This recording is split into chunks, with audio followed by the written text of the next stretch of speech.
Ladies and gentlemen, thank you for joining us here today. I'm, of course, Gregory I. My name's Casey. And for your viewing pleasure, we will be presenting our next episode of Baghead History. So I would just go ahead and toss it over to you, Casey. What are we talking about here this week? All right, today we are going to be talking about the Mexican-American War of 1847. Okay. All right, so this war started because of the U.S. annexing Texas in 1845, which is around 8 years after the Alamo, the famous Alamo. The war was after the Alamo? Yes, because that was Texas separating from Mexico. All right, so now we're getting into Texas is being annexed into the United States. Fair enough. So now Texas is part of the United States. At that point, when the Texas was annexed into the United States, Mexico and the United States government basically shut off all communication. Mexico was not very happy. Still, technically, they claim that that's their land. It wasn't. Well, at this point, it's not. And basically, the war actually began. That wasn't technically the part of the part that started the war was the U.S. Annexing Texas into the United States. It actually started because there was a argument between where the border of Texas and Mexico was. So the U.S. says the border's at the Rio Grande, where it currently is. And Mexico says the border is at the Nueces River, which is basically northeast of the Rio Grande. Okay. So basically, at a prelude to war, James K. Polk is the president at that time in the United States. He sends John Slidell to negotiate the disputed land and to purchase New Mexico and California for up to $30 million, which is big time money back in those days, boy. Yeah, well, I mean, they bought the Louisiana Purchase back in 1803 for $7 million? And that was a lot of land. Right. That was basically like the entire Midwest. Right. Well, I mean, now we're talking about California, New Mexico. Yeah. And that's even more. And this is at the same point in time, probably 40-some years later. Right.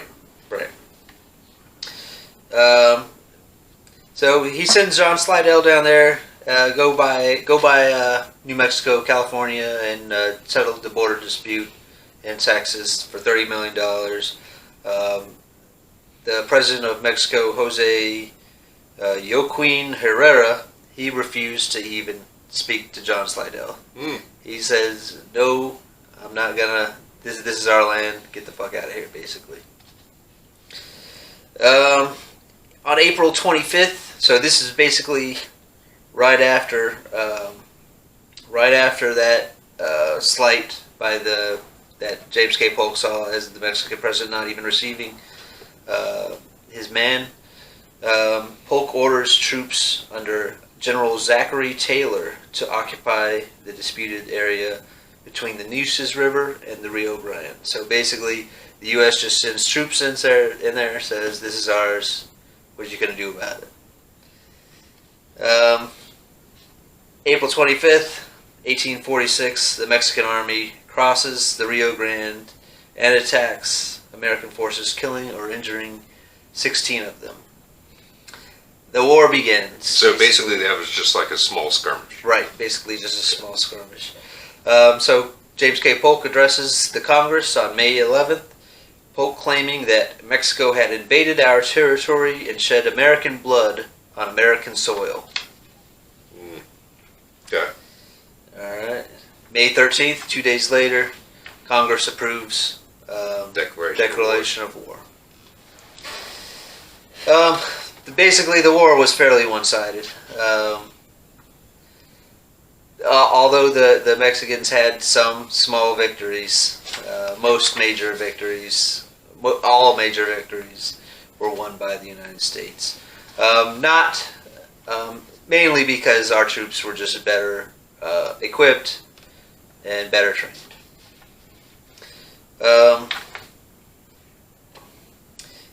One of the major victories was General Winfield Scott laid siege to and took the port of Veracruz, which, by the way, is the U.S. military's first major amphibious attack. They actually used an amphibious attack in the Mexican-American War, Correct. Which was in... Do we have a year on that? That was 1847. 1847. Ooh. Lessons learned for Normandy, I'm sure.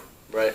I mean, and it is the biggest amphibious attack by the United States military until World War II. Okay. Do we have any idea how many, the number of troops that were involved in that? I actually do not have those numbers right now. Basically, this led to a string of victories where General Scott marches directly into Mexico City by September of 1847. I just wanted to point out that there's quite a few well-known figures that took part in the war. Zachary Taylor, the general who occupied the land between the Rio Grande and the Nueces River, was the succeeding president. Yeah, I was going to say, he became a president at some point in time, I believe. Also, people that participated in the war: Robert E. Lee, Thomas Stonewall Jackson, James Longstreet, George Pickett, and Albert Sidney. All those. So those. Yeah, I recognize all except for the last of those names. They all became Confederate. Those were all Confederate generals in the Civil War, right? Which was like 10 years later or something. Right. There were a few lesser known generals that participated in the Mexican War, but the number one general who participated in the Mexican-American War that was part of the North was Ulysses S. Grant. Participated in the war. And spoiler alert, I have a extremely good quote at the end of this video from Ulysses S. Grant. So after Mexico City was taken, there was the Treaty of Guadalupe Hidalgo. According to the treaty, which was subsequently ratified by the National Congress, Mexico cedes to the United States all territory now included in the states of New Mexico, Utah, Nevada, Arizona, California, Texas, and Western Colorado for the amount of $15 million U.S. Oh, we actually paid them? Right. Oh, shocker. They could have gotten $30 million. Although basically this is just them saying they can't, no mas. We'll take whatever you give us. Yep.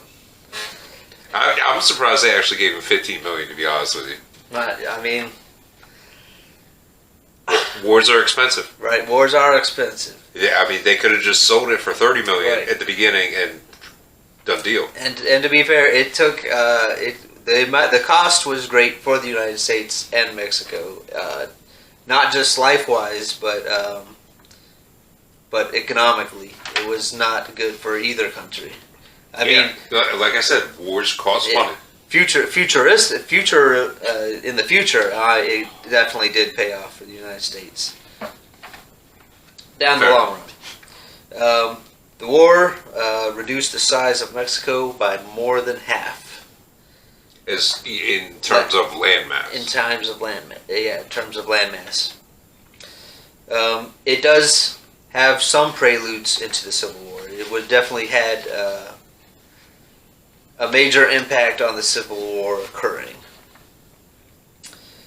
Now let's get to this great quote, which I was 100% shocked by the insight, and you can definitely see it right now in the United States. And this is by Ulysses S. Grant, who was at the point in time a general, and later a general, led the Northern forces toward the end of the Civil War, and then later became president of the United States of America. A very accomplished person. I don't know. I don't remember the number, his presidency. I don't. Yeah, I'm not. I want to say it's like 20, somewhere around 20-ish, 21. 20-ish? 20-ish. Fair enough. 20-ish. So here's the quote. If we are to have another contest in the near future of our national existence, I predict that the dividing line will not be the Mason-Dixons, but between patriotism and intelligence on the one side, and superstition, ambition, and ignorance on the other. I'll say it one more time. If we are to have another contest in the near future of our national existence, I predict that on the one side, the dividing line will not be the Mason-Dixons, but between patriotism and intelligence on one side, and superstition, ambition, and ignorance on the other. Do you have a date on that quote? I do not. Yeah, I did not put the date on. I was going to say, was that before? That was after the Civil War. That was after, okay. Yeah, that would have been my question. Because at that point in time, he would have basically just called the Civil War right there. Right. If it happened, back in like 1850s or something. I did actually research, because I like to put a little quote at the end of some of the videos here. There was another quote that I almost used until I saw that specific quote, but basically he just, I don't have the exact wording on it, but he said that the Mexican-American War was the most unfair fight. The incompetence of the Mexican generals, and basically one big country beating up on another less powerful country. Fair enough. Yeah, I mean, what do you? Do you see the implication that he's saying about like in transferring it in today's world on that quote that I first said? You mean as far as economical?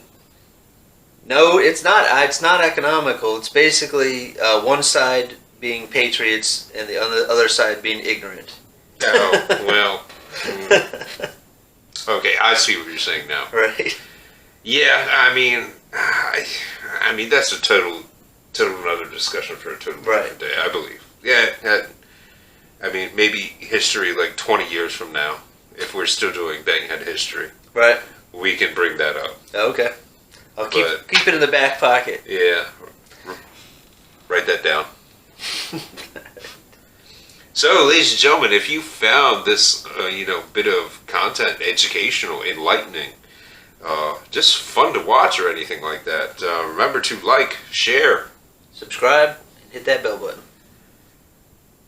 Ladies and gentlemen, I'm, of course, Gregor Guy. My name's Casey. And thank you for putting that together for us. Everyone out there watching, enjoy the rest of your day.